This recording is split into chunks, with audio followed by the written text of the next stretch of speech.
주가 참 평안을 내게 주시리. 그 손 못자국 만져라. 그 손 못자국 만져라. 그 손 못자국 만져라. 주가 널 지키며 인도하시리. 그 손 못자국 만져라. 10월 6일 수요일 새벽입니다. 오늘도 새벽에 일찍 일어나셔서 말씀 묵상하시고 기도하시는 각 가정들, 각 한 분 한 분 주님께서 기억하시고 또 새벽에 십자가 아래 은혜의 보좌 앞에서 만나 주시기를 간절히 기원합니다. 오늘 같이 묵상하시고 기도하실 말씀은 욥기 3장 11절에서 26절입니다. 어찌하여 내가 태에서 죽어 나오지 아니하였던가? 어찌하여 내 어머니가 해산할 때에 내가 숨지지 아니하였던가? 어찌하여 무릎이 나를 받았던가? 어찌하여 내가 젖을 빨았던가? 그렇지 아니하였던들 이제는 내가 평안히 누워서 자고 쉬었을 것이니 자기를 위하여 폐허를 일으킨 세상 임금들과 모사들과 함께 있었을 것이요 혹시 금을 가지며 은으로 집을 채운 고관들과 함께 있었을 것이며 또는 낙태되어 땅에 묻힌 아이처럼 나는 존재하지 않았겠고 빛을 보지 못한 아이들 같았을 것이라. 거기서는 악한 자가 소요를 그치며 거기서는 피곤한 자가 쉼을 얻으며 거기서는 갇힌 자가 다 함께 평안히 있어 감독자의 호통 소리를 듣지 아니하며 거기서는 작은 자와 큰 자가 함께 있고 종이 상전에게서 놓이느니라. 어찌하여 고난당하는 자에게 빛을 주셨으며 마음이 아픈 자에게 생명을 주셨는고?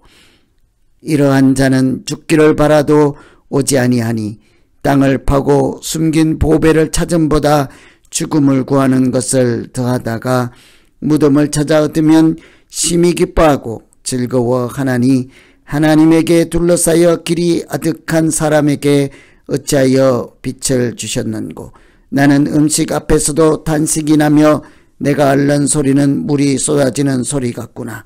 내가 두려워하는 그것이 내게 임하고 내가 무서워하는 그것이 내 몸에 미쳤구나. 나에게는 평온도 없고 안일도 없고 휴식도 없고 다만 불안만이 있구나.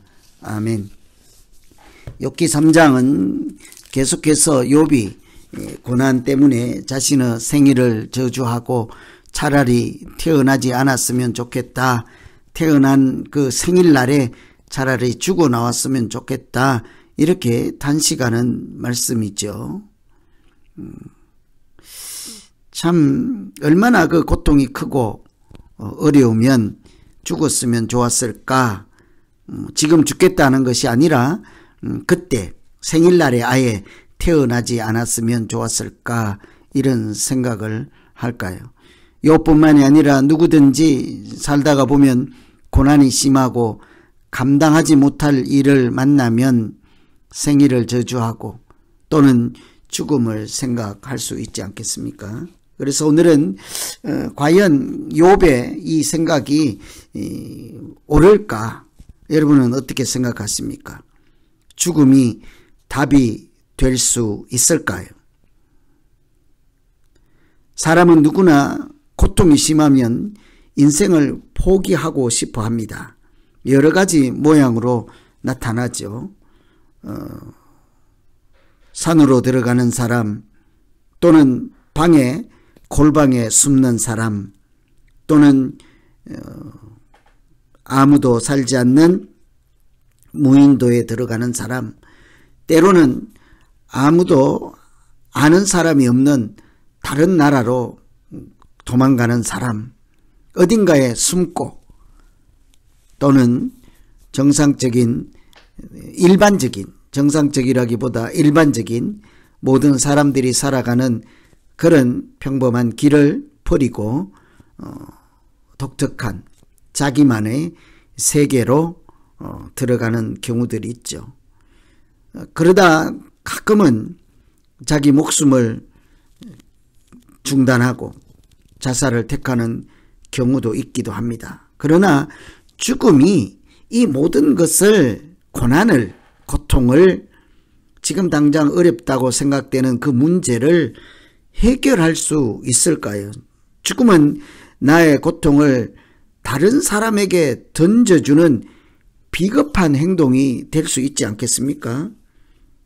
나는 죽음을 택하였으니 편안히 쉬고 괜찮을 것이라 하지만 나머지 다른 사람들은 내가 알 바 아니다, 그렇게만 한다면, 그렇게 생각한다면 무책임한 일이기도 한 것이죠. 그러니 죽음이라고 하는 것은 내 고통을 다른 사람에게 던져줘버리는 비겁한 행동일 뿐만 아니라 무책임한 일인 것입니다. 뿐만 아니라 생명을 주신 하나님께는 하나님이 생명과 사망의 주인 된다는 것을 부정하고 거역하고 순종하지 않고 인정하지 않는 그런 교만의 극치라고 할 수 있는 것이죠. 여러분, 자기가 하나님의 자리에 올라가는 것이 교만이지 않겠습니까? 자기가 하나님의 권리와 권한과 하나님 자리를 차지하는 것, 교만의 극치이며 그것은 죄라고 할 수 있겠죠. 결코 죽음은 고통을 해결하는 대안도 될 수 없고 되어서는 안 되는 것이라 할 수 있겠습니다. 욥이 자기 생애를 저주하고 죽었으면 좋았을 것이라고 하지만 인간은 사실은 고난과 더불어 살아가는 존재라고 해야 되겠죠. 고난 없는 세상에 살 수도 없는 것입니다. 고난 없는 세상, 천국밖에 더 있겠습니까?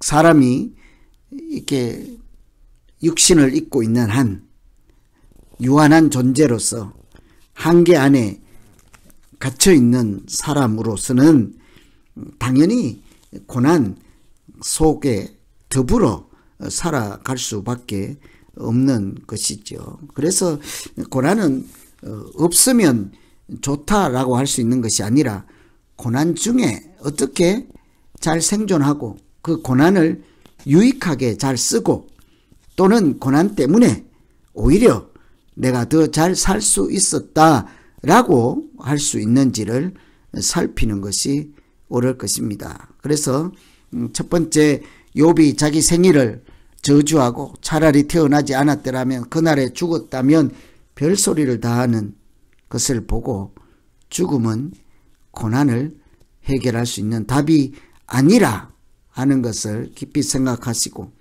하나님, 이 고난으로 인하여 내가 더욱 빨리 앞으로 나아가게 되었습니다. 더 가까이 하나님께 나아가게 되었습니다. 이렇게 고백하는 우리 모두 되기를 소망합니다. 두 번째, 하나님은 아무도 외면하지 않습니다. 하나님은 고난 중에 있을 때 더욱 연약한 자, 넘어진 자를 외면하지 않습니다. 20절에 보시면 어찌하여 고난당하는 자에게 빛을 주셨으며 마음이 아픈 자에게 생명을 주셨습니까? 욥 자신도 아는 것이죠.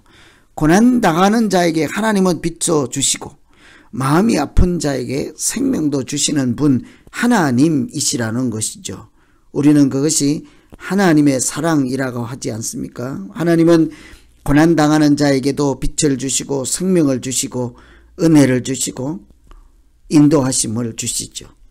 빛이 하나님의 사랑이면 하나님은 고난 중에 있는 사람 외면하지 않으신다는 것이죠. 고난은 당하는 자에게 빛을 주셨으니까, 빛이 사랑이면 하나님은 고난 당하는 자에게 사랑을 주셨습니다. 빛이 은혜이면 하나님은 고난 당하는 자에게 은혜를 주셨습니다. 빛이 생명이면 고난은 당하는 자에게 생명을 주시는 것이 하나님이시죠. 하나님은 특별히 외롭고 힘들고 연약한 자일수록 더욱 가까이 찾아가시고 만나시고 빛으로 인도하시고 생명으로 지켜내시죠.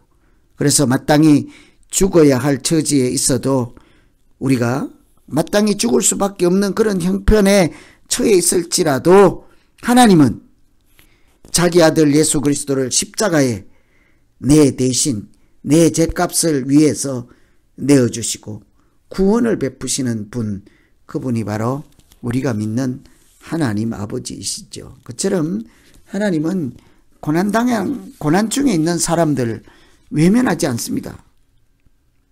고난당할 때는 특별히 하나님께서 눈여겨보시죠. 고난당할 때는 피할 길도 열어주십니다. 빛을 주시고 생명을 주십니다. 그래서 어려운 때일수록 하나님 보이지도 않고 들리지도 않고 막막하기만 합니다. 그럼에도 불구하고 하나님은 내 등 뒤에서 밀어주시고 내 앞에서 인도하시고 먼저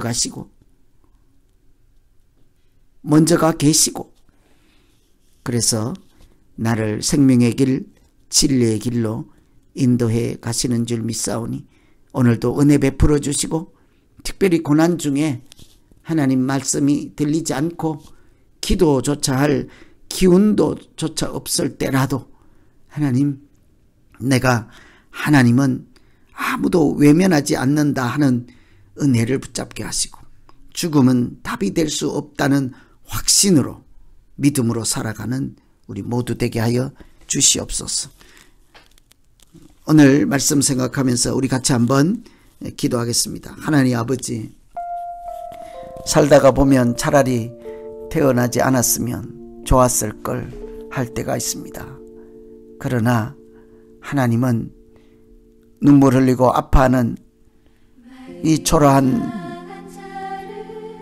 한 사람까지도 일일이 품어주시고 기억하시고 인도하시는 줄 믿사오니 어려운 때일수록 하나님의 사랑 놓지 않게 하시고 잊어버리지 않게 하시고,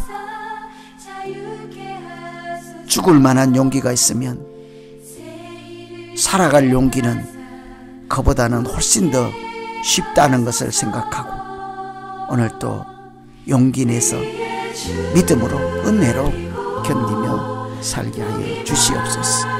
그 끝에서 하나님의 영광과 하나님께서 주시는 소망에 이르도록 주여 도와 주시옵소서. 예수님 이름으로 기도하옵나이다. 아멘. 계속해서 기도하겠습니다.